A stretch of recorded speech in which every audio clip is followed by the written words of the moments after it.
পোশাক নিয়ে আসে, চেহারা দেখা মাত্র তাদের কলিজা শুকায় যায়, চোখ দুটা বড় বড় হয়ে যায়, হতাশ হয়ে যায়, দুনিয়া ছেড়ে যেতে মন চায় না, পানির পিপাসায় কলিজা শুকায় যায়।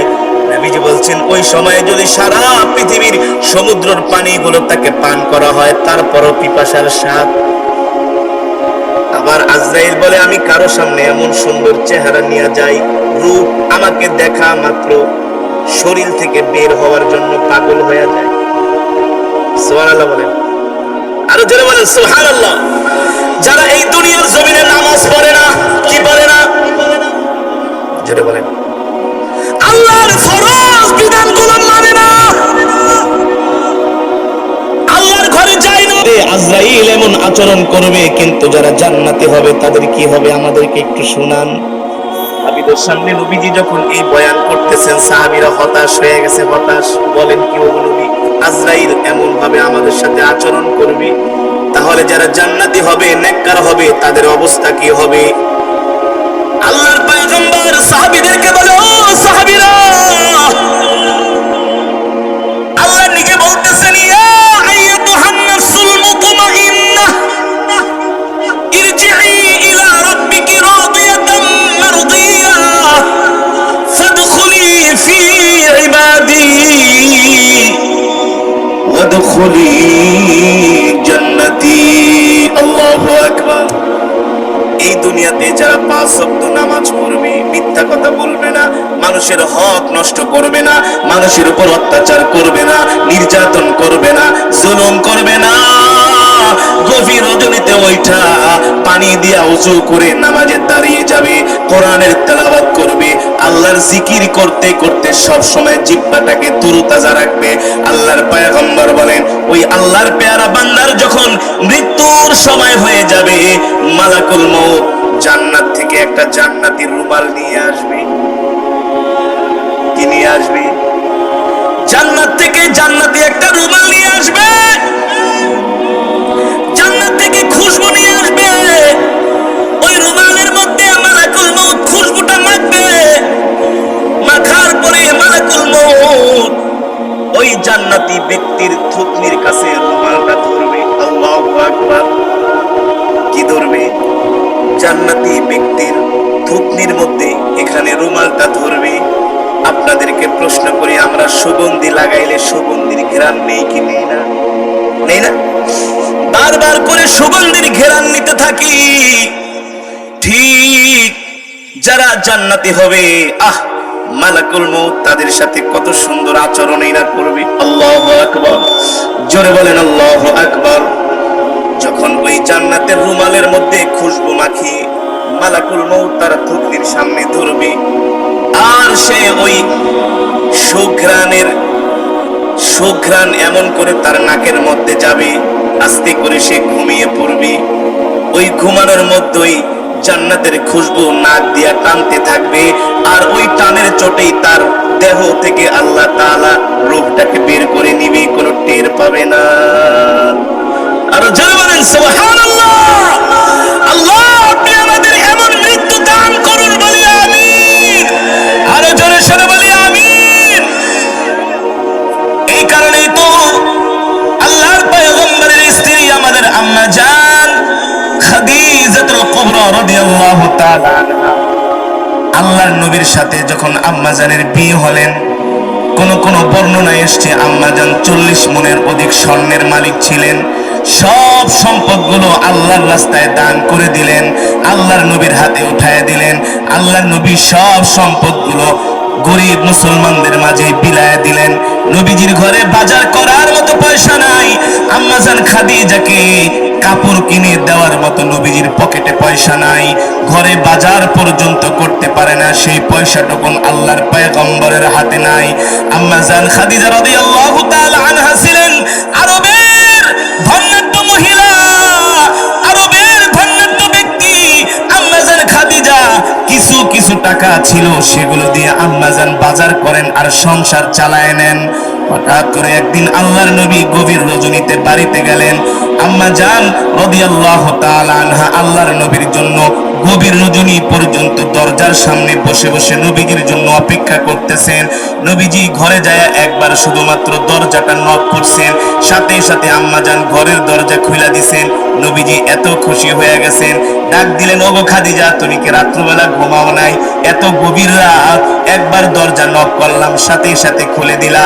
আম্মাজান ডাক দিয়া বলে, ওগো প্রাণের স্বামী, আপনি দ্বীনের দাওয়াত দেওয়ার জন্য রাস্তায় বের হয়েছেন, এই মক্কার জমিনে আপনার শত্রুর অভাব নাই। আমি আপনাকে বাহিরে রেখে কিভাবে ঘুমাইতে পারি?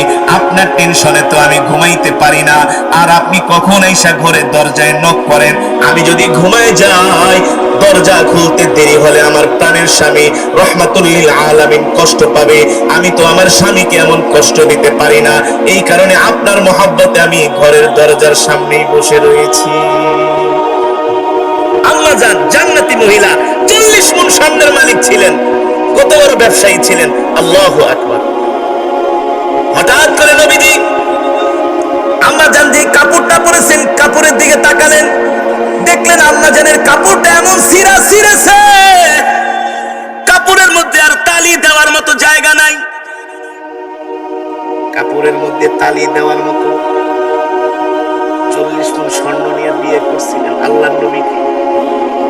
এখন তার পরনের কাপড়টা এত ছিঁড়া ছিঁড়েছে, তালি দেওয়ার মতো জায়গা নাই। নবীজি এই অবস্থা দেখে নবীজির চোখ দিয়ে পানি চলে আসছে। কারণ স্বামী যতই গরিব হোক না কেন, তার স্ত্রীকে চায় একটা ভালো কাপড় কিনে দিতে, ঠিক না? নবীজি ডাক দিয়ে বলেন, খাদিজা,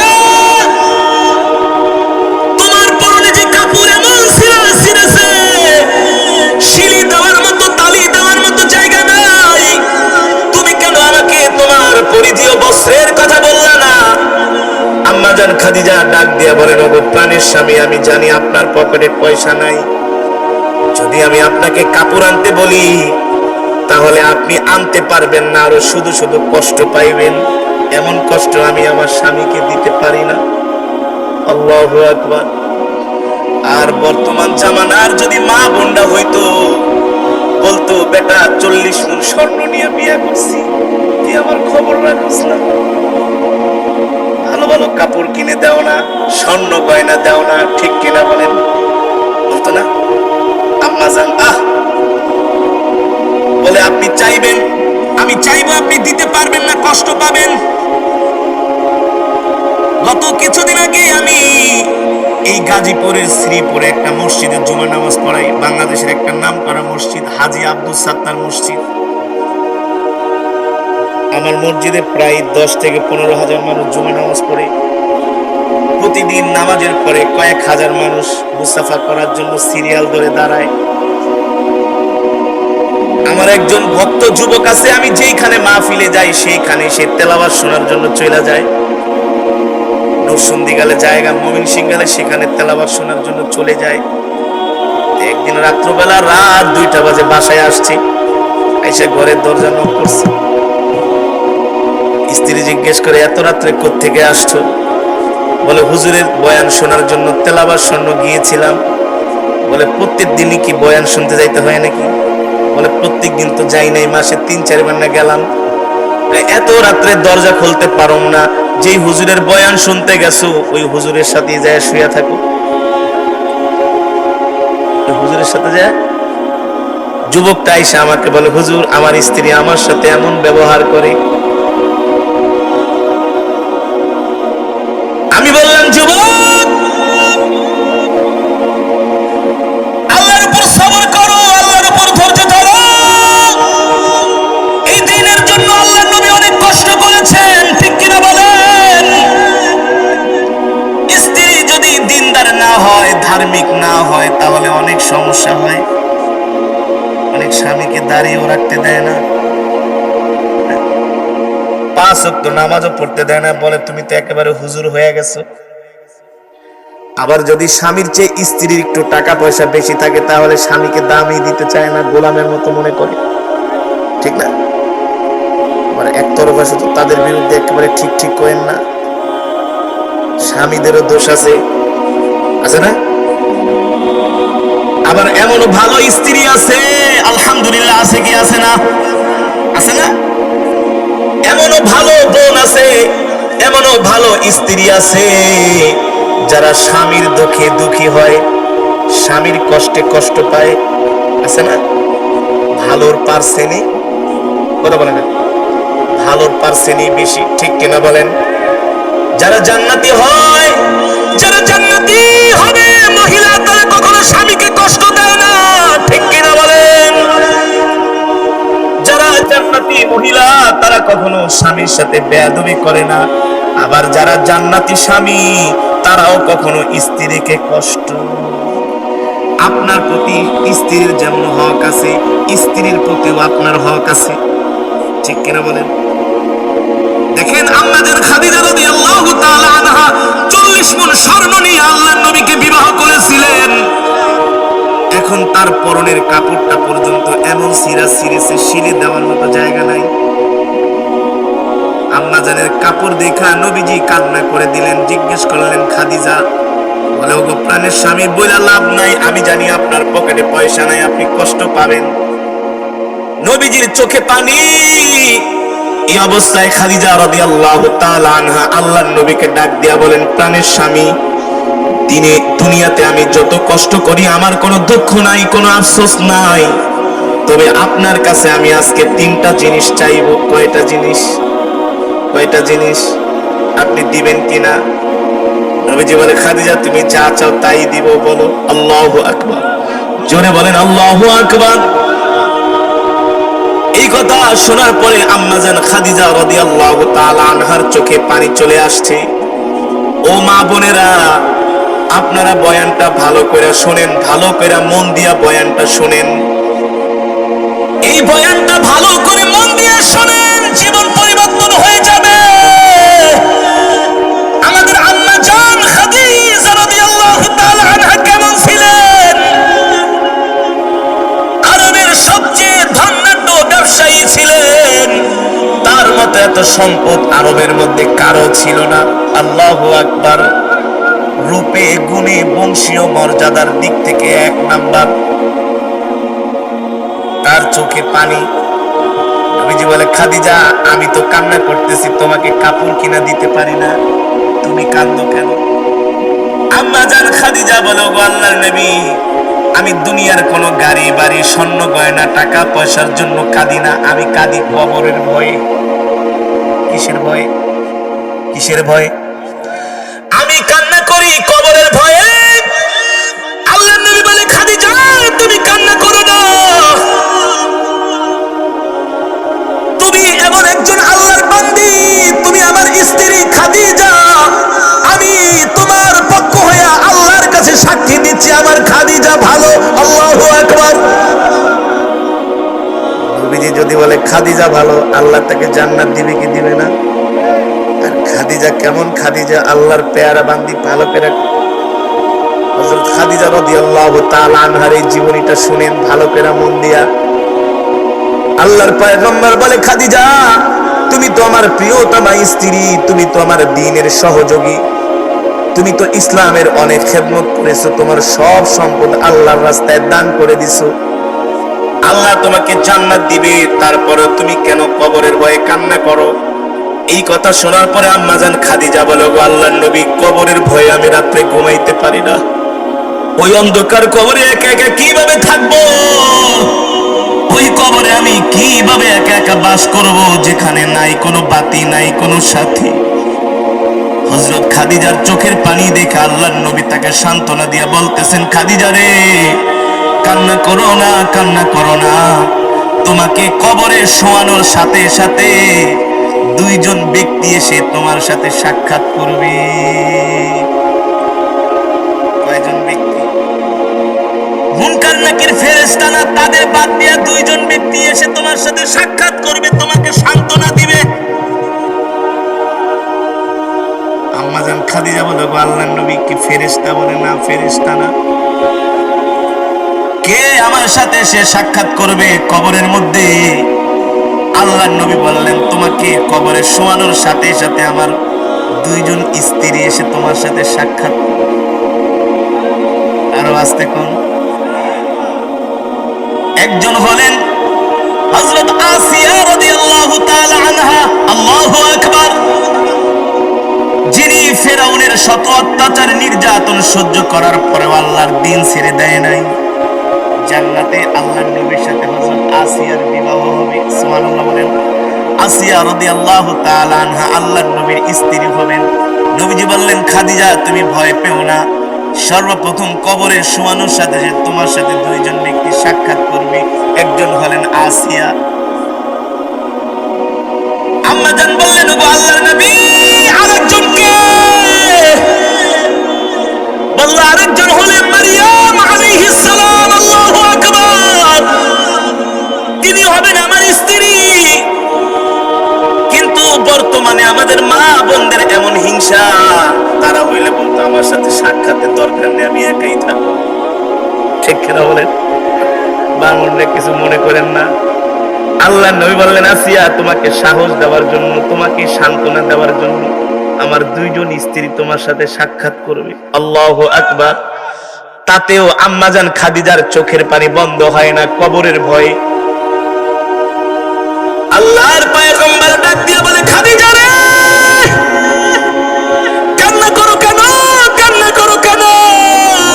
এই দুনিয়ার জমিনে যে আল্লাহর পেয়ারা বান্দা, পেয়ারা বান্দি হবে, তার কবরটাকে আল্লাহ রাব্বুল আলামিন আল কবরু রাওদাতুম মির রিয়াজিল জান্নাহ।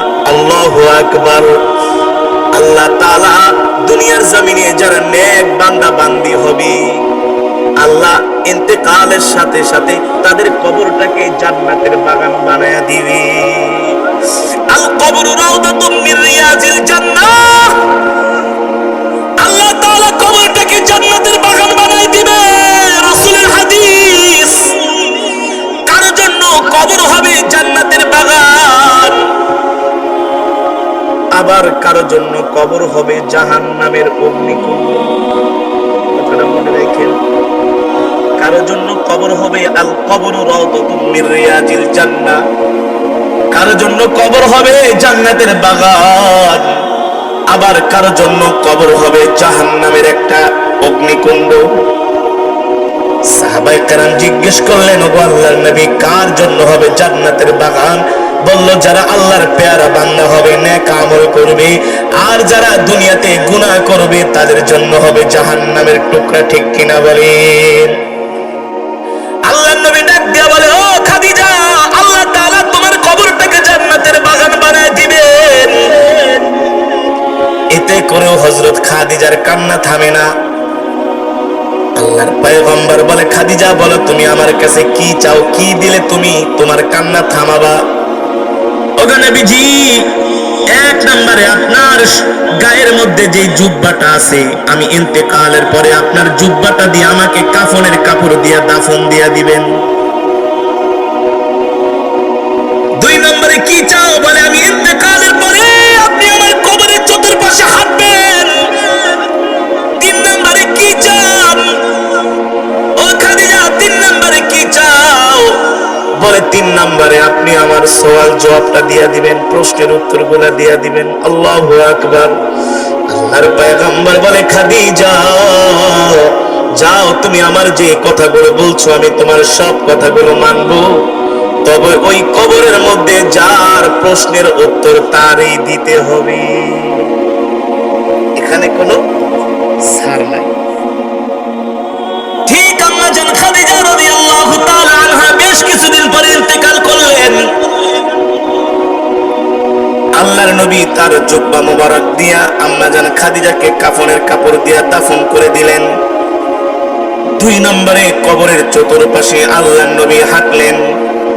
তিন নম্বরে আম্মা জান খাদিজা রাদিয়াল্লাহু তাআলা আনহাকে দাফন দেওয়ার জন্য নবীজি কবরের মধ্যে নামলেন। নামার পরে আম্মা জান খাদিজা রাদিয়াল্লাহু তাআলা আনহার চেহারা মোবারকটা কিবলার দিকে ফিরিয়ে দিচ্ছেন। কোন দিকে? জোরে বলেন। কিন্তু বারবার চেহারাটা আসমানের দিকে ফিরে যায়। নবীজি তার চেহারা যায় কিবলার দিকে, কিন্তু তার চেহারা ঘুরা আসমানের দিকে ফিরে যায়। একবার, দুইবার, তিনবার হওয়ার পরে নবীজি হতাশ হয়ে গেলেন। আমার খাদিজা আয়েশার চেহারা ঘুরায় দেয় কিবলার দিকে। মুসলমান মারা গেলে কোন দিকে ঘুরায় দেয়?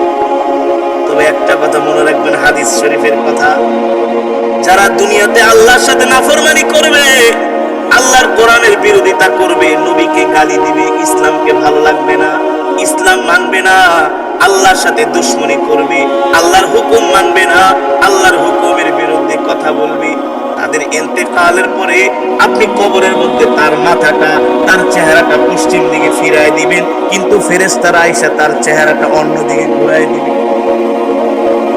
ফেরেশতারা বলবে, দুনিয়াতে আল্লাহর নাফরমানি করছস, পশ্চিম দিকে আসস নাই, এখন মরণের সময় পশ্চিম দিকে যাবি, এত সোজা না।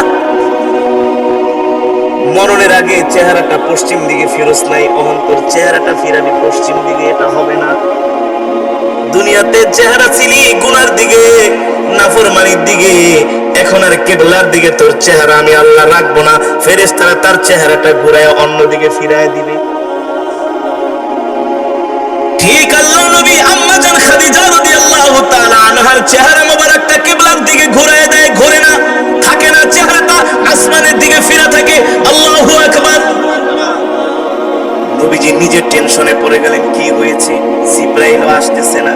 জিবরাইলও ওমা ইয়ানতিকু আনিল হাওয়া ইন হুয়া ইল্লা ওয়াহয়ুন ইউহা, আল্লাহ তাআলার পক্ষ থেকে হযরত জিবরাইল সব ওহীর মাধ্যমে জানায় দেয়। এই কারণেই তো নবীজির কাছে জিবরাইল 24,000 বার আসছে। কত হাজার বার? জোরে বলেন, কত হাজার বার? কাফেরেরা তরবারি নিয়ে মসজিদে বাইতুল্লাহর দেয়ালের পাশে লুকায় আছে, নবীজি তো আর জানে না। জানেন কি?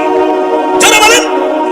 আল্লাহ জিবরাইলকে বলে, এ জিবরাইল তাড়াতাড়ি যাও, কাফেরেরা অস্ত্র নিয়ে আমার বন্ধুকে, আমার হাবিবকে হত্যা করার জন্য দাঁড়ায় আছে, তাড়াতাড়ি যায় বলো। এখানে কাফের অস্ত্র নিয়ে লুকায় আছে, আমার নবীকে অন্য পথ দিয়ে চলে যেতে। নবীজি যখন অন্য পথ ধরে চলে যেতেন, তখন মক্কার কাফেরেরা মনে করতো নবীজি গণক। নবীজি নাইলে কাফেরেরা অস্ত্র নিয়ে দাঁড়ায় আছে, নবীজি জানে কেমনি? তারা মনে করতো নবীজি গণক, কিন্তু নবীজি তো গণক না, নবী তো কবি না। আমার নবীকে জানায় দেন কি, ওমা ইয়ানতিকু আনিল হাওয়া ইন হুয়া ইল্লা ওয়াহয়ুন ইউহা, আল্লাহ তাআলা ওহীর মাধ্যমে আমার নবীকে সব জানায় দেন। ঠিক কিনা বলেন? আম্মা জান খাদিজা রাদিয়াল্লাহু তাআলা আনহার চেহারাটা আল্লাহর নবী 3 বার কিবলার দিকে ঘুরায়, 3 বারই আসমানের দিকে ফিরা যায়। সুবহানাল্লাহ। নবীজি টেনশনে পড়ে গেলেন, কি হলো? আমার খাদিজার চেহারা কিবলার দিকে ফিরে না, আমার খাদিজা কিবলার জন্য দুনিয়াটা কুরবানি করে দিছে, সম্পদগুলো আল্লাহর রাস্তায় দান করে দিছে। নবীজি যখন হেরা গুহায় ছিলেন, আমি হেরা গুহায় যাই এত কান্না করছি যে আম্মা জান খাদিজা কত কষ্ট করছে দিনের জন্য। সেই মক্কা শরীফ থেকে হেরা গুহা কত দূর, কত দূর! মক্কা থেকে হেরা গুহা সেই 3-4 হাজার ফিট উপরে। আম্মা জান খানা রান্না করে করে খাবার নিয়ে আল্লাহর নবীকে অন্ধকারে দিয়ে আসতেন, যাতে কাফেরেরা না দেখে। চিন্তা করছে কত কষ্ট, কত কষ্ট, কত কোরবানি। গভীর রাত্রিতে যাইতেন, সন্ধ্যার পরে, দিনের আলোতে না। ওই মক্কার কাফেররা এমন শয়তান ছিল, রাস্তা দিয়া যদি কোনো উট যাইতো, উটের পায়খানা দেখে তারা বলে ফেলাইতে পারতো যে এটা কোন দেশের উট এখান দিয়ে গেছে, কোন দিকে গেছে। এত চালাক ছিল তারা। নবীজিকে খোঁজার জন্য তারা পেরেশান হয়ে গেছে যে মুহাম্মদ কোথায় আছে, তাকে খুঁজে পাওয়া যায় না। নবী তো হেরা গুহায় ধ্যানে মগ্ন। আম্মা জান খাদিজা মাগরিবের আজান দিলেই, অন্ধকার হইলে খাবার রান্না করে করে আল্লাহর নবীর জন্য নিয়ে যেতেন। রাতের পর রাত, দিনের পর দিন। এই কারণে আল্লাহ আমার আম্মা জান খাদিজার উপরে এত খুশি হয়েছে, এত খুশি হয়েছে। আল্লাহু আকবার। জোরে বলেন আল্লাহু আকবার। নবীজির জন্য খাবার রান্না করে আম্মা জান বসে থাকতেন। বিশ্বাস করেন, যেদিন আম্মা জান খাদিজা ইন্তেকাল করছে, নবীজির পাশে কেউ ছিল না, কেউ না। নবীজি পাগলের মতো আম্মা জান খাদিজার জন্য কান্না করছে। খাদিজা, তুমি আমার কাছে একা চলে গেলা। শেষ পর্যন্ত নবীজি মক্কায় থাকেন নাই, তিনি তায়েফে চলে গেছে। যায়েদ, এই মক্কায় আমার খাদিজা নেই, আমি কার কাছে থাকবো? অথচ আম্মা জান খাদিজার বয়স ছিল 40। আল্লাহর নবী তার চাইতে 20 বছরের ছোট ছিলেন। চিন্তা করেন কি সম্পর্ক ছিল স্বামী স্ত্রীর। নবীজি শেষ পর্যন্ত তায়েফেই চলে গেলেন। সেই আম্মা জানের চেহারা মোবারকটা কিবলার দিকে ফিরে না আসমানের দিকে ফিরে থাকে। জিবরাইলও আসে না। নবীজি হতাশ হয়ে গেলেন। আল্লাহ তাআলা জিবরাইলকে বললেন, জিবরাইল তাড়াতাড়ি যাও, আমার হাবিব কষ্ট পাইতেছে। আমার খাদিজার চেহারাটা বারবার আমি আসমানের দিকে আল্লাহ ফিরিয়ে দিতেছি ফেরেশতাদের দ্বারা। আমার হাবিব তো বুঝতেছে না। যে আমার হাবিবকে সুসংবাদ দাও। জিবরাইল আসলেন, নবীজির চোখে পানি। জিবরাইল ডাক দিয়া বলে, গো আল্লাহর নবী আপনি কান্না করেন কেন? জিবরাইল, দেখো ভাই, আমার খাদিজার চেহারাটা আমি কিবলার দিকে ফিরিয়ে দিচ্ছি, কিন্তু তার চেহারা আসমানের দিকে ঘুরে যাচ্ছে। জিবরাইল ডাক দিয়ে বলে, গো আল্লাহর নবী আপনি কান্না করবেন না, আপনার চোখের পানি আল্লাহ সহ্য করতে পারেনি, আমাকে পাঠায় দিছে। আপনার স্ত্রী হযরত খাদিজা ইসলামের জন্য এত কষ্ট করছে, এত কষ্ট করছে, আল্লাহ এত কষ্ট করছে, এত কষ্ট। আল্লাহ এত খুশি হয়ে গেছে খাদিজার উপরে। তার সওয়াল জবাবের প্রশ্নের উত্তর আপনার দেওয়ার দরকার নাই, আল্লাহ নিজেই দিয়ে দিয়েছে। আল্লাহু আকবার, জোরে বলেন আল্লাহু আকবার। ওহে নবী, হযরত খাদিজার চেহারাটা বারবার কেন আসমানের দিকে ফিরে যাচ্ছে জানেন? আল্লাহর নবী বলে, জিবরাইল কেন ভাই? বলে, আল্লাহ তাআলা খাদিজাকে এত বেশি পছন্দ করে। আল্লাহ বলে, আমি আরশে বসে বসে আমি আবার খাদিজার চেহারাটা দেখব। এ ফেরেশতা, আমার খাদিজার চেহারাটা আমার আরশের দিকে আসমানের দিকে ফিরায় দাও। আল্লাহু আকবার, জোরে বলেন আল্লাহু আকবার। মুসলমান, জান্নাত পাওয়া এত সোজা না। আজকে আমরা কবরটাকে হেলা খেলা মনে করি, মৃত্যুটাকে আমরা কিছুই মনে করি না। কিন্তু একবার ভাইবা দেখেন, আপনি এখন ইন্তেকাল করলে সকাল 9টার 10টার মধ্যে কবরের মধ্যে ঢুকায় দেওয়া হবে। একদিন, 2 দিন, 3 দিন কবরের কাছে যাবে, তারপরে আর কেউ খবরও নিবে না, খবরও নিবে না, খবরও নিবে না। ওই কবরে একা একা কিভাবে থাকবে একবার চিন্তা করছেন? কবর প্রতিদিন ডাক দিয়া বলে, ইয়া আইয়ুহান নাস, হে মানুষ, তুমি আমি কবরকে তোমরা ভুলে যেও না। আল কবর গুরফা, আমি কবর কিন্তু অন্ধকার ঘর। কবর ডাক দিয়া বলে, ইয়া আইয়ুহান নাস, হে মানুষ, আল কবর তুরাব, আমি কবর কিন্তু মাটির ঘর। আল্লাহ, এই কবরে কিভাবে একা একা থাকবো? দুনিয়াতে একটু গরম সইতে পারি না, একটু শীত সইতে পারি না। এই যে আপনাদের এলাকায় আসলাম, একটা কম্বল মোড়াতে একটু শুয়েছিলাম।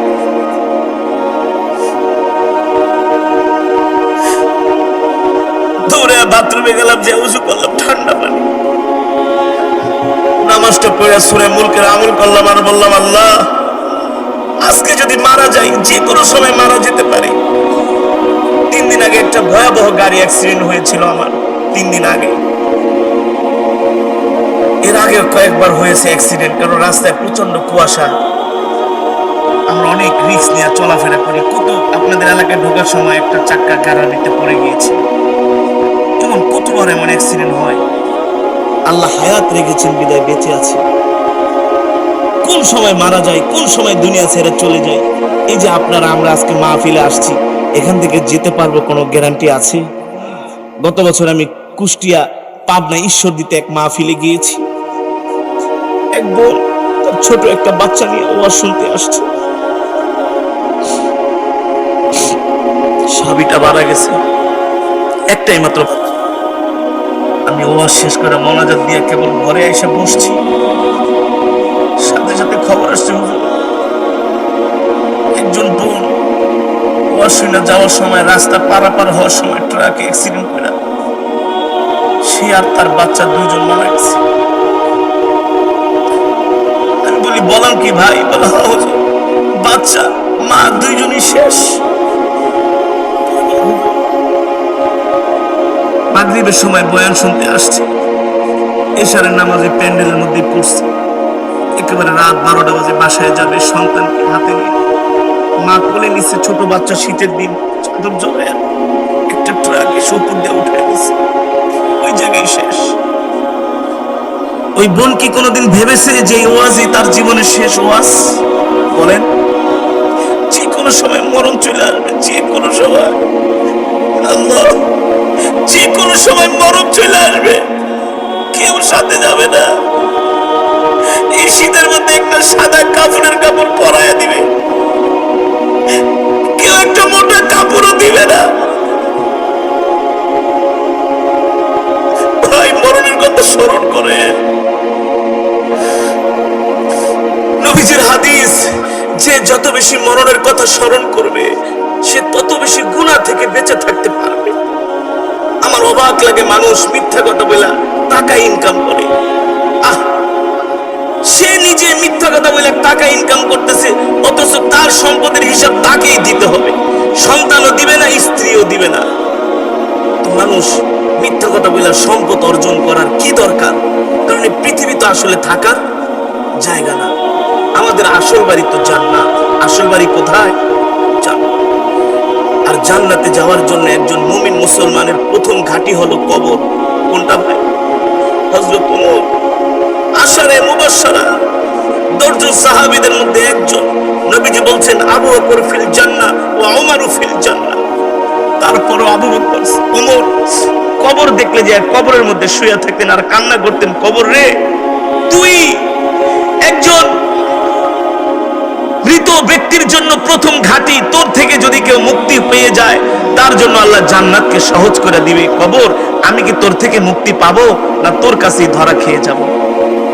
হযরত আবু বকর গাছ দেখলে কান্না করতেন, হায়রে আমি মানুষ না হয়ে যদি গাছ হইতাম, যদি গাছের পাতা হইতাম, শুকিয়ে ঝরে পড়ে যেতাম, আমার কোনো হিসাব হতো না। সালমান ফারসি রাদিয়াল্লাহু তাআলা আনহু ইন্তেকালের সময় মাত্র 300 দিরহাম ছিলেন। কয়শো দিরহাম? ঘরের মধ্যে মালাকুল মউত চলে আসছে। ওই যে যারা জান্নাতি দেখবেন তারা মৃত্যুর আগে বলে যায়, আমি অমুক দিন মারা যাব, এখানে আমার কবরটা দিবা। আজরাইল জানায় দেয় যে তোমার সময় এই কয়দিন আছে, তোমার সময় এই কয়দিন আছে। সুতরাং জান্নাতি হওয়ার চেষ্টা করেন, দুনিয়াকে ছেড়ে দেন, গুনাহ ছেড়ে দেন, মিথ্যা কথা ছেড়ে দেন, সুদ খাওয়া, ঘুষ খাওয়া, এগুলা ছেড়ে দেন। দুনিয়া আমাদের তো থাকার জায়গা নয়। যদি থাকার জায়গা হইতো তাহলে তো আমাদের সম্পদ, টাকা পয়সা আমরা সাথে করে কবরে নিয়ে যাইতাম, ঠিক কিনা বলে? কেউ নিতে পারছে? এখন মরে যাবেন, সব শরীর থেকে খোলায় নিয়ে যাবে। ছেলে সন্তান যদি মানুষ হয় তাহলে কান্না করবে, দোয়া করবে, আর অমানুষ হইলে মৃত্যুর 3-4 দিন পর থেকে খোঁজা শুরু করবে যে বাবার কোন জায়গায় কি সম্পদ আছে। স্বার্থপরের দুনিয়া। সম্পদ যদি কোনো কারণে বেঁচে যান, মরণের পর আবার গালি দিবে যে জন্ম দিয়ে গেছো, সম্পদ বেচছো কেন? কথা বলেন, মিথ্যা বলছি? পাবনা বাড়ি একজন প্রকৌশলী, আমি তার বাড়ির পাশে ওয়াজ করছি। স্ত্রী মারা গেছে, শেষ বয়সে, খাবারের কাছে খাবার খাওয়ার জন্য সময় দিতে হয়, ঘুমানোর জন্য সময় দিতে হয়, ব্যবসার জন্য, চাকরির জন্য সময় দিতে হয়, কিন্তু একটু আল্লাহর ইবাদতের জন্য একটু সময় দেওয়ার দরকার না ভাই? জোরে বলেন, দরকার না ভাই?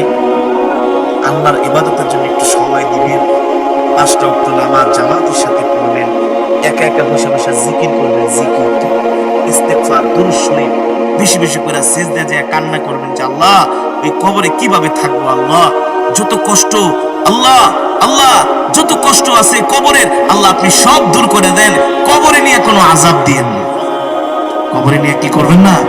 আযাব দিয়েন। আল্লাহর কাছে দোয়া করবেন, রব্বানা আতিনা ফিদ দুনিয়া হাসানা ওয়া ফিল আখিরাতি হাসানা ওয়া কিনা আযাবান নার। ربنا لا تزغ قلوبنا بعد إذ هديتنا وهب لنا من لدنك رحمة إنك أنت الوهاب। বেশি বেশি গুরুস্থানের কাছে যায় দোয়া করবেন, এতে করে দিল নরম হবে। নিজে নিজে যায় কবরের দিকে তাকায় বলে, এখানে আমার মা শো, আমার বাবা শো, এখানে তো আমারও আসতে হবে। এভাবে করে কবরের জন্য চিন্তা করবেন, কবরের কথা মনে করবেন, তাহলে গুনাহ করতে মন চাইবো না। দুনিয়ার প্রতি এত বেশি ভালোবাসা জন্মাবে না। আসলে ভালোবাসা জন্মায় লাভ কি? দুনিয়া তো আসলে আমাদের না, ঠিক কিনা বলেন? দুনিয়াকে আমরা থাকতে পারবো? তাহলে এই দুনিয়ার প্রতি এত ভালোবাসা, মায়া বাড়ায়া লাভ কি? দুনিয়া ছেড়ে চলে যেতে হবে। এই কারণে মৃত্যুর কথা বেশি বেশি স্মরণ করবেন। রসুলের হাদিস, আমি নিজে বলছি না, রসুলের হাদিস, মৃত্যুর কথা স্মরণ করবেন। তাহলে ইবাদতের ভিতরে মজা লাগবে, মজা। নামাজ 2 রাকাত পড়ছেন, মরণের কথা স্মরণ করলে আরো 2 রাকাত পড়তে কেন মন চাইবে? যে কিছু কামায়া যায়, কিছু কামায়া যায়। আপনারা আমার কথা বুঝতে পেরেছেন? বুঝতে পেরেছেন? এই কারণে আসুন, আল্লাহ তাআলা আমাদেরকে গুনাহমুক্ত জিন্দেগি গঠন করার তৌফিক দান করুন। মালিক, দুনিয়াতে আল্লাহ আপনি আমাদের কল্যাণ দান করেন, ওই কবরে আপনি আমাদেরকে আযাব দিয়েন না। আল্লাহ হাসরের ময়দানে বিনা হিসাবে জান্নাতের ফয়সালা করে দিয়েন, বলি আমিন। তার জন্য একমাত্র রব্বুল আলামিনের জন্য, যিনি আমাদেরকে সৃষ্টি করেছেন, ঠিক কিনা বলেন? আল্লাহর বান্দারা, আমাদের হায়াতের মালিক কে? রিজিকের মালিক কে? আমরা কার গোলাম? আমরা একমাত্র আল্লাহর গোলাম, ঠিক কিনা বলেন? আমি সেই মাওলায়ে পাকের, এবার দিলটা কমায় দেন, আমি সেই মাওলায়ে পাকের জবানের কালামের তেলাওয়াত করেছি, আপনারা শুনেছেন। আল্লাহ তাআলা এক একটা হারফের বিনিময়ে আমাদের আমল নামায় কম পক্ষে 10টি করে নেকি দান করেছেন। এই মাজমায় যারা উপস্থিত হয়েছেন, সকলেই এক খতম করে কোরআন শরীফের সওয়াব পেয়েছেন। এক খতম করে, সকলেই এক খতম করে কোরআন শরীফের সওয়াব পেয়েছেন। হাদিস শরীফে এসেছে, নবীজি সাল্লাল্লাহু আলাইহি ওয়াসাল্লাম বলছেন, সাহাবী আবু সাঈদ আল খুদরি রাদিয়াল্লাহু তাআলা আনহু থেকে হাদিসটি বর্ণিত। নবীজি বলেন, কেউ যদি সূরাতুল ইখলাস একবার তেলাওয়াত করে, আল্লাহ তার আমল নামায় 10 পারা কোরআন খতমের সওয়াব দান করে। কেউ যদি 2 বার সূরাতুল ইখলাস শরীফ তেলাওয়াত করে, আল্লাহ তাআলা তার আমল নামায় 20 পারা কোরআন খতমের সওয়াব দান করে। তাহলে এক খতম কোরআন শরীফের সওয়াব পেতে বাকি রইল কয় পারা? 10 পারা। রাহমাতুল লিল আলামিন সরকারে দো আলম বলছেন, কেউ যদি কোরআনুল কারীম, কোরআনুল কারীমের সূরাতুল ইখলাস 3 বার তেলাওয়াত করে, আল্লাহ তার আমল নামায় পূর্ণ এক খতম কোরআন শরীফের সওয়াব দান করে। তাহলে আজকের মাজমায় আমরা যারা উপস্থিত হয়েছি, সকলে এক খতম করে কোরআন শরীফের সওয়াব পেয়েছি। আর জোরে বলেন সুবহানাল্লাহ। খুশি নাকি বেজার? জোরে বলেন, খুশি নাকি বেজার? আল্লাহর বান্দারা ঘরের মধ্যে শীতের কারণে বসে থাকলে সওয়াব কি পাইতেন? জোরে বলেন, পেতেন?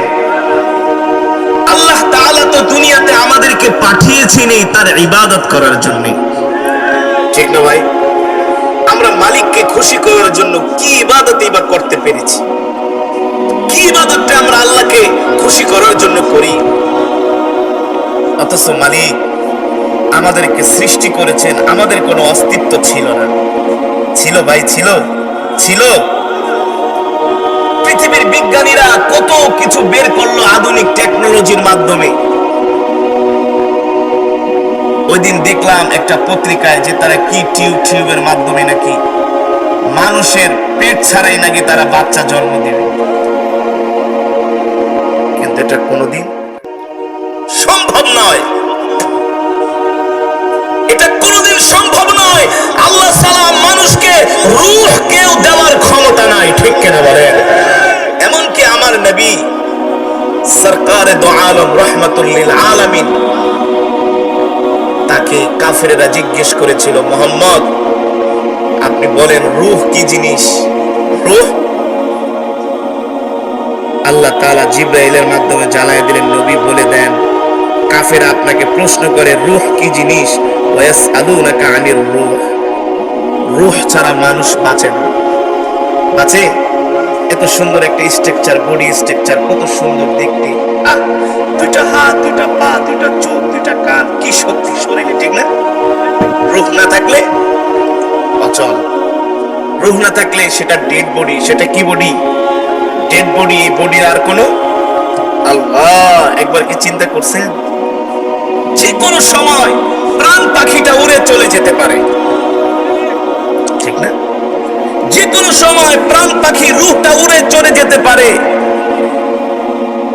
রূহ চলে গেলে আপনার আমার চাইরানারও দাম নাই, আছে?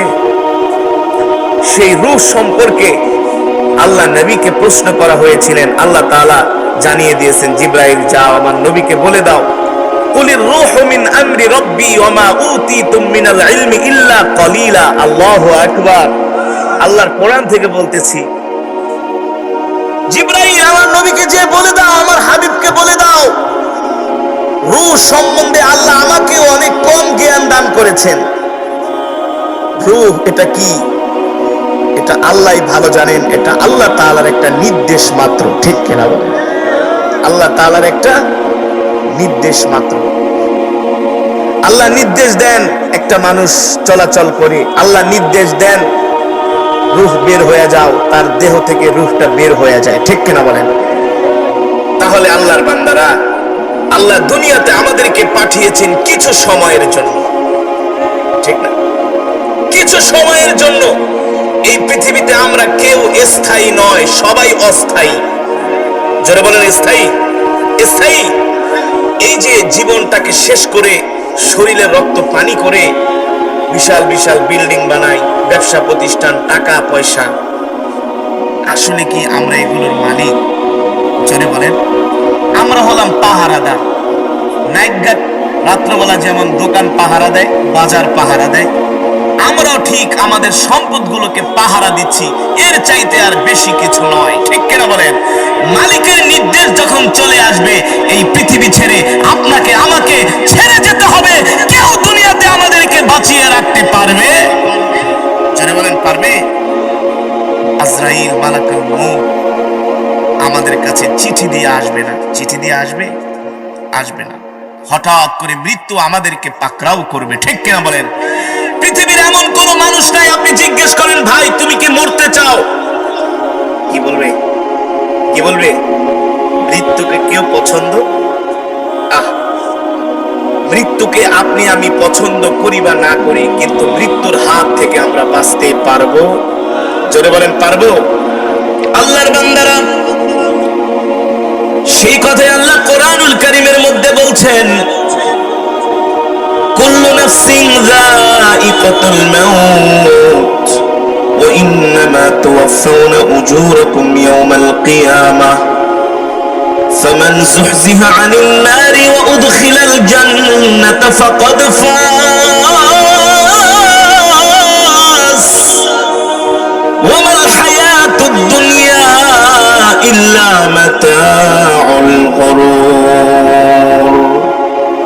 আল্লাহ রাব্বুল আলামিন বলেন, নবী দুনিয়ার মানুষদেরকে বলে দেন, প্রত্যেকটা মানুষকে মৃত্যুর স্বাদ গ্রহণ করতে হবে, মৃত্যু থেকে কেউ বাঁচতে পারবে না, ঠিক কিনা বলেন? এই মৃত্যু আল্লাহ তাআলার এমন এক নির্দেশ, প্রত্যেকটা প্রাণীকে, প্রত্যেকটা মাখলুককে, প্রত্যেকটা কীট পতঙ্গকে মরতেই হবে। কেউ এই দুনিয়াতে স্থায়ী নয়।